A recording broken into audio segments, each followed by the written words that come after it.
Hello, good morning, and welcome into First Take. You are halfway through the week. It is Hump Day. Skip Bayless and Molly Karam here with you in Bristol. Stephen A. joins us from San Francisco. Gentlemen, what's the good word? What's going on? How y'all doing? The Golden Gate behind you. I like that. San Francisco? What? Worldwide, Stephen A. Well, my services were requested, Skip. I'm out here hosting an event tonight in Walnut Creek with the great Joe Montana. Well, say hello for me, if you would, to the greatest quarterback who ever played. I will make sure I do that. Yes, sir. Big time over here. Yeah. We appreciate it. We've got a lot to get into today, some really hot topics. Coming up, why does Floyd Mayweather always have to defend his greatness? We'll share his latest comments and if they're necessary. Plus, by now, most of you have seen the high school football players who targeted a ref. But now we have new information, and there's a whole other angle of this. We want to get you guys up to speed and to react. But first, we kick things off with Brandon Marshall, who on Showtime's Inside the NFL last night, and the topic of conversation was Deflategate in the battle between Tom Brady and the NFL. Here's what Marshall had to say. I think that there's three different types of players' view in this thing. Number one is the fighter. I think there's guys that's in the fight with Tom. The second is cowards. I call them cowards. That's the guys that are afraid to face Tom Brady. They want him suspended. I don't believe in that. And the last type is the race card. There are a lot of players out there that believe that white players, specifically at the quarterback position, are treated differently. It's not just African American players. I've had this conversation with Caucasian players as well. The most important part of this whole discussion is for the process for the players. They just want the process to be fair and right. They just want to get it right. Marshall never holds back, Stephen A. What's your reaction to those comments?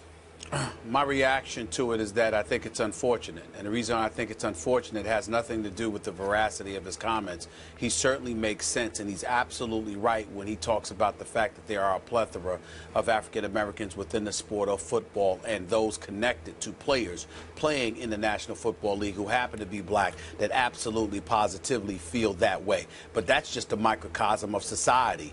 I mean, who you tell me you go on the streets anywhere in the United States of America and you locate a black man that does not believe that the rules are applicable in a different fashion to him compared to that of a white male. I'm trying to tell you, you'll be hard-pressed to find one. That's just not reality. Everyone recognizes in the United States of America, particularly when it comes to white male, that there's a different standard upon which they're held. So when you look at it from the perspective of what what Brandon Marshall is saying from a macro perspective, he's absolutely right. But Skip Bayless, the reason why I would label it unfortunate is because at the end of the day, if you're working there for Showtime, if you are a football player within the National Football League and you happen to be black and you use the Tom Brady analogy to bring up racial disparity, it simply doesn't hold water. And these are the kind of things that hurt us in terms of addressing the issue of inequitable treatment because it simply makes no sense and it doesn't hold water. When you look at Tom Brady, you're talking about an individual that is being pursued by Roger Goodell in terms of a suspension because of deflated footballs. Well, guess what? When you think about the black males that have gotten in trouble with Roger Goodell, domestic violence, assault, weed all the time, smoking weed, getting suspended for those transgressions, what have you. Deflated footballs is simply not comparable to that. Now, I do understand that Brandon Marshall didn't mean to bring attention to Deflategate and compare it to what he was alluding to in terms of bringing those comparisons into the equation. But the fact of the matter is, if you're somebody not just outside of the black community, but inside the black community, when you hear his statements, ultimately you're going to compare Tom Brady and the issue of deflated footballs to some of the transgressions some of these black players have found themselves in. And there is simply no comparison. Deflated footballs or not, Tom Brady has been a model citizen. He has been an ambassador for the National Football League. His integrity, the way that he lives his life in terms of his quality of life, how he conducts himself as a law-abiding citizen, he doesn't even belong in the same sentence as the Ray Rices of the world, the Greg Hardys of the world, and others. He simply has no place being drawn, having his name thrown in there. and by Brandon Marshall making the statement that he made. Although from a societal perspective, there isn't a black person worth their salt that can even remotely deny the veracity of his comments, this was a bad example to use it from. We're talking about Tom Brady here and the issue of deflated footballs. When you talk about the fact that, you know what, whether or not somebody black would have gotten away from this and all of that other stuff, it makes absolutely no sense in this argument whatsoever, because the black folks that have gotten in trouble in the National Football League, it hasn't been for deflated footballs. It's been for, some would say, violent crimes. That is the difference. And I think that his comparison was misguided in this particular situation. As you know, I always defer to you when it comes to this matter on this show. I had no idea which way you were going to go, so I tried to open my mind and listen to every word you just spoke. I hear where you're coming from. Now, again, I'm going to look at it a little differently here.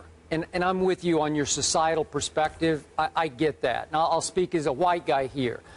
Obviously, in the biggest picture, are there racial undertones to lots of interactions that take place every day in this country between white people and white people and white people and black people? Yes, there are still racial undertones. We know that. Okay. I accept that. I try to fight that, but I accept it. Now, back to this. This was a strong statement that our guy Brandon Marshall made, and I'm a big fan of his personally. We've talked about him. I like him very much personally. I appreciate the struggle he's had and how far he's come within his own personal struggle. But this was a bombshell that he dropped. And when you drop that bombshell, you need to be able to back it up and defend it. So I look at Roger Goodell's recent track record in court that he has taken a beating for of late. What is it, the last 6 times he's lost in court? We've talked about it to death here on this show. So some of those cases have involved Ray Rice and Adrian Peterson and Greg Hardy, and Jonathan Vilma was sort of the lead figure in the Bountygate case that got overturned by Tagliabue. Well, none of those guys were white, obviously, and they got in the end, they all got a fair shake. So. Right.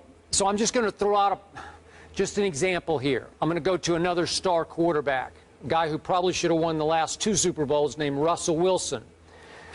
If Russell Wilson had been thrust into exactly the same situation Tom Brady just got out of, so far so good, Russell Wilson obviously is an upstanding citizen. He's got a clean track record within the NFL and legally. I got to tell you, Stephen A., I think he would have gotten the same fair shake from Judge Berman that Tom Brady got. I could be wrong about that, but I hope I'm not. And then I think of other high-profile black stars in this league with clean track records in the NFL and legally. I think of DeMarco Murray. I think of Calvin Johnson. I think of my guy, Darrelle Revis. I have high regard for these men who are role models and upstanding citizens, and if they got thrust into the similar situation Brady was in court, could they have prevailed also? Would they have gotten the same fair shake, open mind from the judge? I think so. I could be wrong about that. I believe so as well. Okay, so it brings us back to what Brandon said. Man, that's a strong statement. Many times we talk about how it applies here, how strong I was about what Riley Cooper said.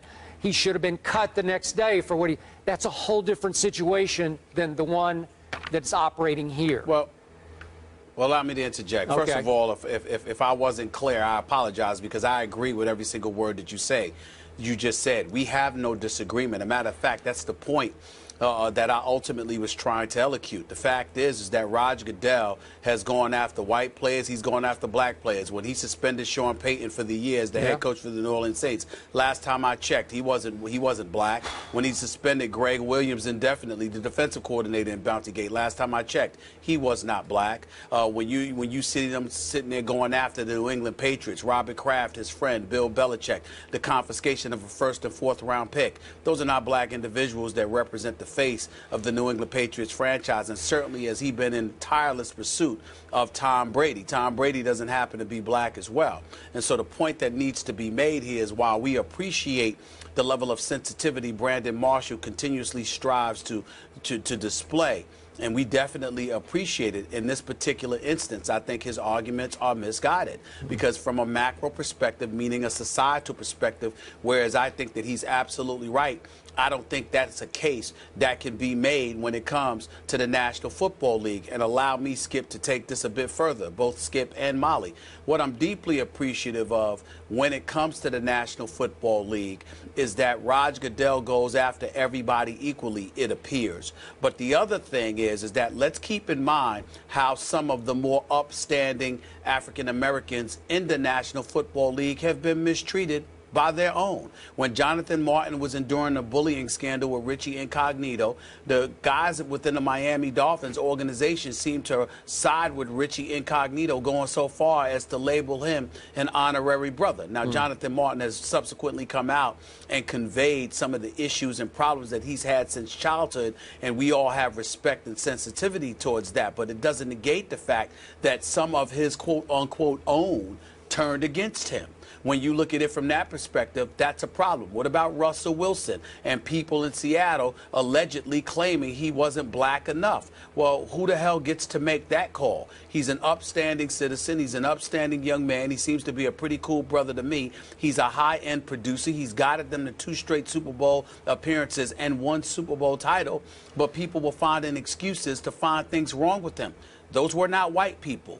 Those were black people. Yep. And so when we look at it from that perspective, we have an obligation, at least I feel I have an obligation, to highlight the fact that far often than not, you know, the few guys that have acted up, they're not representative of the vast majority of black men, not only in the National Football League, not only in professional sports, but in our society, who actually know how to act like they have some damn sense, who actually do behave themselves and conduct themselves like civilized, model citizens. And a lot of these black professional athletes are incredible, incredible role models. The few that act up stain us as a community and give the impression that the problems are far more insidious than they may actually be. So Brandon Marshall saying what he said, again, he picked the wrong case to make that argument, because all it has done is highlight the discrepancy between Tom Brady and the black dudes that ended up acting up. Yeah. He picked the wrong argument. He picked the wrong guy. He picked the wrong day to do this. He's wrong on this.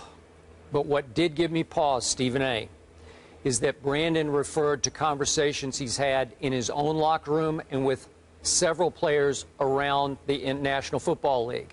What the problem here is, I don't know if he's talking about 5 players or 50 players. Doesn't matter. Yeah.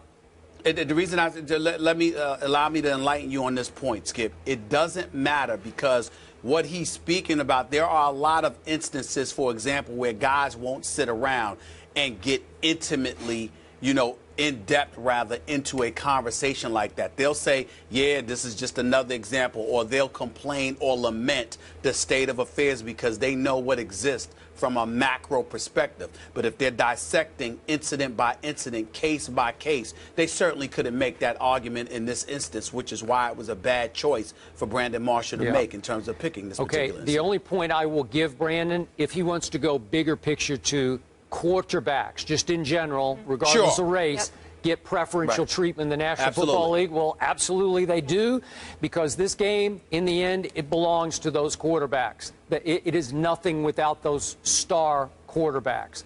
So if you want to go there, I'm fine to go there. Gotcha. Yeah, and I don't think that one's going to change. So to surmise, we both here, both of you guys understand his comments, appreciate his comments, but not 100% on board with this particular argument. Not even close. Moving on. Floyd Mayweather